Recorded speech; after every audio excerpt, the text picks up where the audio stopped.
বিশেষ করে গ্রাম বাংলায় দেখা যায় যে অনেক পীর বাবা হতে পারে, অনেক সাধু সন্ন্যাসী এরা হতে পারে, এরা অনেক রকমের ভেলকিবাজি দেখিয়ে, জাদুটোনা দেখিয়ে, অলৌকিক কাজ দেখিয়ে মূর্খ মানুষদেরকে তাদের মানে অনুসারী বানানো একটা চিরাচরিত ভাবে একটা কার্যক্রম চলে আসে।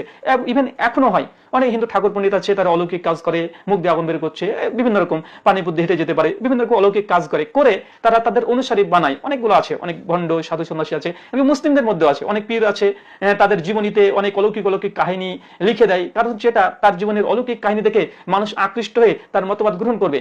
ঠিক খ্রিস্টান মিশনারিরা তারা এই জিনিসটাই করেছে। জিসাস ক্রাইস্টের উপরে যে মানে বাইবেলের যে প্রথম নিউ টেস্টামেন্টে 4টে গসপেল আছে, ম্যাথিউ, মার্ক, লুকা, যোহান, এখানে শুধুমাত্র অলৌকিক যিশু এটা করলো, যিশু পানি দিয়ে হেঁটে চলে গেল, যিশু সাগর দিয়ে হেঁটে চলে গেল, মরা মানুষকে তাজা করে দিল, এইভাবে নানা রকমের এই অলৌকিক ঘটনাতে এই ধর্মগ্রন্থকে পূর্ণ করা হয়েছে এবং যিশু খ্রিস্টের মিথ্যা অভিযোগ করা হয়েছে। আমরা ধার্মিক পর্যায়ে আলোচনা করেছি, আপনারা দেখেছেন, এর আগে 5টা এপিসোড আমরা করেছি, পর্যায়ে আজকে 6 নম্বর এপিসোড। তো মনে রাখবেন যে পশ্চিমা বিশ্ব এখন তারা শিক্ষিত অনেক, এই জন্য যিশু খ্রিস্টের যে জীবনী আছে, বাইবেলিক যে ঘটনা আছে, এগুলো পশ্চিমা যেসব ব্যক্তি আছে তার জিসাস ক্রাইস্টের জীবনী পড়ে তাদেরকে খ্রিস্টান ধর্ম গ্রহণ করছে না, বরং যারাই বাইবেলের এই নিউ টেস্টামেন্ট পড়ে তারাই বাইবেলের বিরুদ্ধে চলে যায়। এই জন্যই বা হয়তো বা দেখবেন যে খ্রিস্টান মিশনারিরা তারা এখন বিশেষ করে শিক্ষিত দেশগুলোতে তারা ধর্ম প্রচার করা বন্ধ করে দিয়েছে।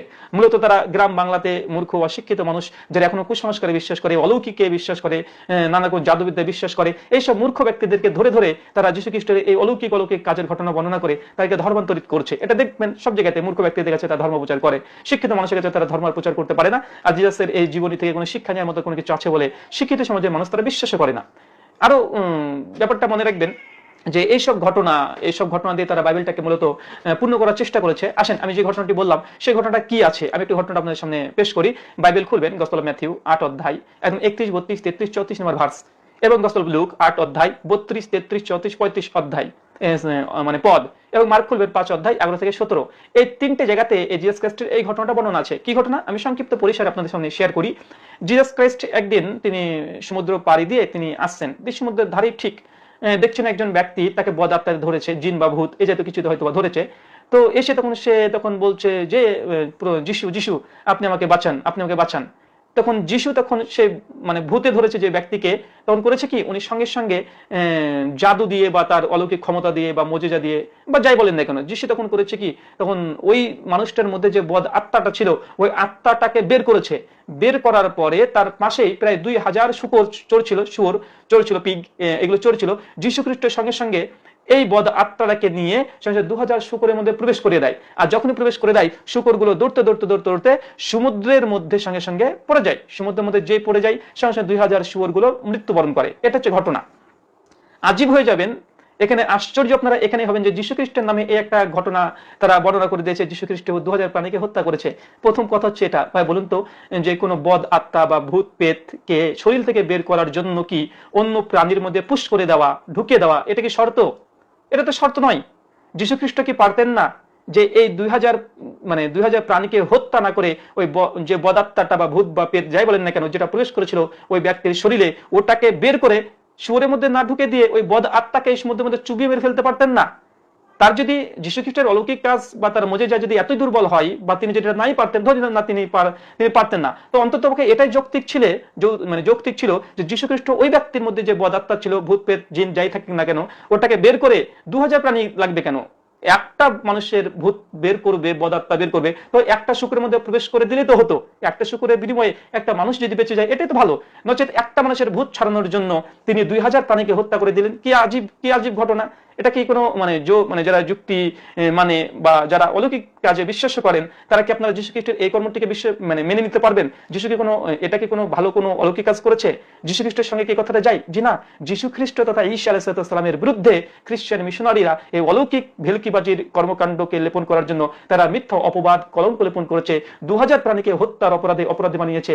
আমাদের নবী যীশু খ্রিস্টকে খ্রিস্টানরা মনে করে আমরা নাকি খ্রিস্ট বিরোধী। আমরা মুসলিমরা খ্রিস্ট বিরোধী নয়, আমরা জিসাস ক্রাইস্টকে সবসময় সেভ করতে চাই।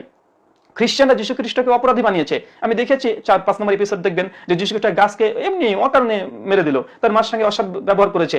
অনেক দেখিয়েছি খ্রিস্টানরা জিসাস ক্রাইস্টের বিরুদ্ধে নানা রকমের ঘটনা লিখে রেখেছে যেগুলো অ্যাকচুয়াল এটা অমানবিক, একটা একদম অনৈতিক অনেক ঘটনা। আজকের ঘটনাতে তো যীশু খ্রিস্ট 2000 প্রাণীকে হত্যা করে দিল। একটা মানুষের ভূত বের করার জন্য একটা শুয়োর মারলে এটা যুক্তির খাতিরে মেনে নিলাম যে না ঠিক আছে, একটা মানুষের বদলে একটা শুয়োর গিয়েছে।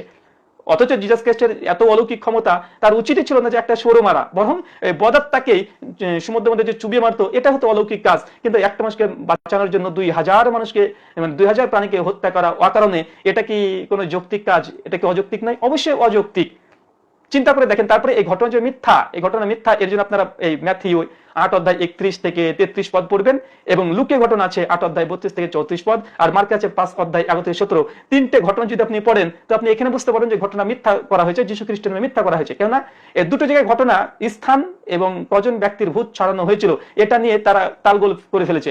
ম্যাথিউ বলছে যে 2 জনের ভূত ছেড়েছে, আর লুক বলছে না 1 জনের। কে বলছে সমুদ্রের ধারেই জিসাস ক্রাইস্ট এই ঘটনা ঘটেছে, কেউ বলছে না অনেক দূর, যেটা কমপক্ষে 40 কিলোমিটার দূর হবে যদি আমরা হিসাব করি, 40 কিলোমিটার হয়ে যায়। তো এটা যে অযৌক্তিক মিথ্যা ঘটনা ঢোকানো হয়েছে, এটা স্পষ্ট। আর এটা জিসাস ক্রাইস্টের একটা পবিত্র জীবনীর উপরে একটা মিথ্যা কালেমা লেপন করেছে।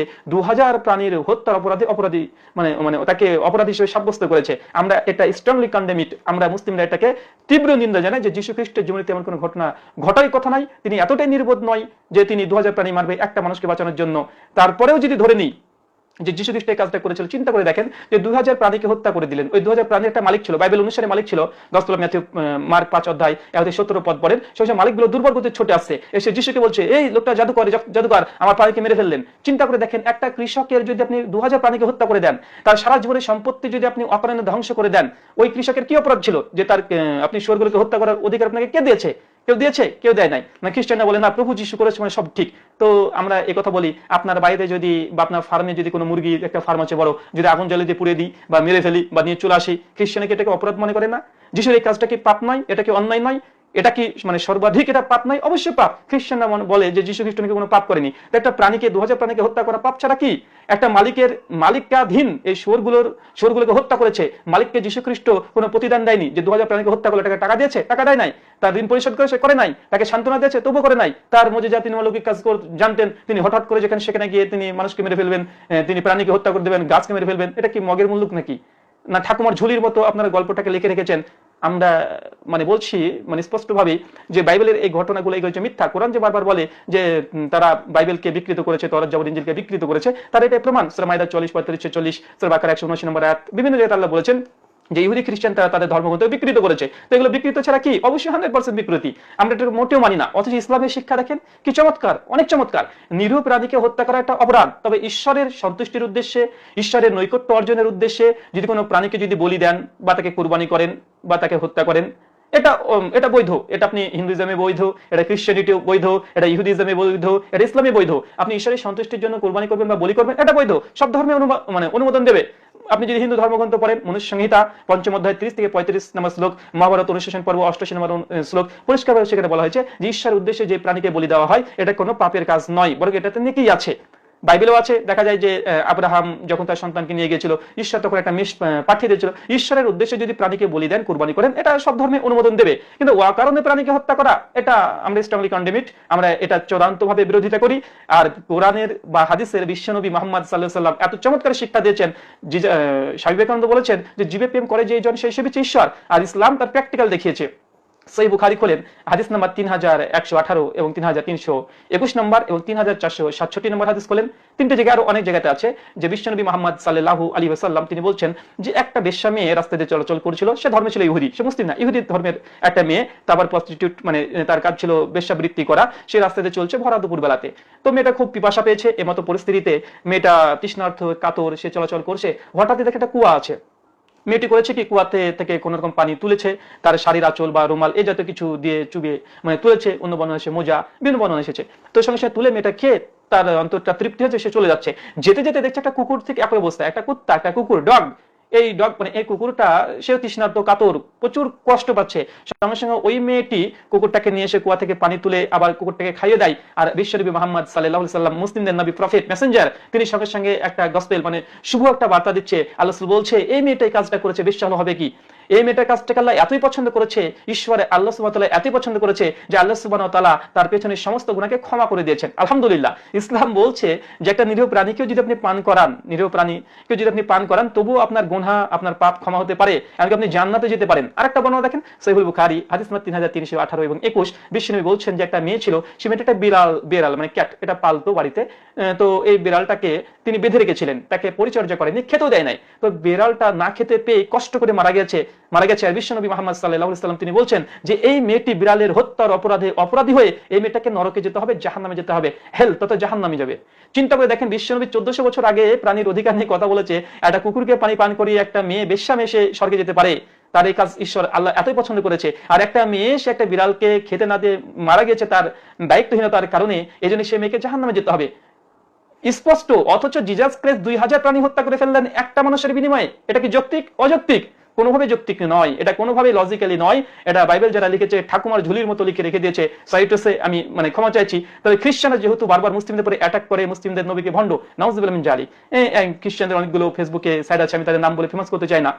একটা নাম বলি, নাইমা সরকার বলে একজন মেয়ে, একজন খ্রিস্টান, কানাডা থেকে। সে প্রতিদিন ভিডিও আপলোড করে। সেই স্পষ্ট বক্তৃতার মধ্যে বলছে, বাংলা ভাষায় বক্তৃতা দিয়ে বলছে যে মোহাম্মদ একটা ভণ্ড নবী, নাউজুবিল্লাহ মিন জালিক, এবং ইসলামকে নিয়ে তীব্র নিন্দা করছে, তীব্র সমালোচনা করছে বিভিন্ন গ্রুপে। তাই আমরাও তাদেরকে অ্যান্টিভেনম জবাব হিসাবে, এবং বিশেষ করে খ্রিস্টান ভাই যারা আছে, আপনারা পড়েন, আপনার বাইবেলটা পড়ছেন, আপনাদেরকে মনে হচ্ছে দেখে অসুস্থ। এই ঘটনা পড়ার পর আপনি কিভাবে মনে করেন যে ঘটনা মানবতার শিক্ষা দেয়, এটা অপরাধ নয়, যিশুর এটা পাপের কাজ নয়, এটা অযৌক্তিক, এটা অলৌকিক কাজ নয়, এটা নোংরা কাজ নয়? কিভাবে আপনি বিশ্বাস করেন? শুধু পড়লে হবে না, বোঝেন বিষয়গুলোকে। আপনাদেরকে বলছি, কোরআন পড়ুন, হাদিস পড়ুন, এত সুন্দর সুন্দর প্রিন্সিপাল মেসেজ আছে।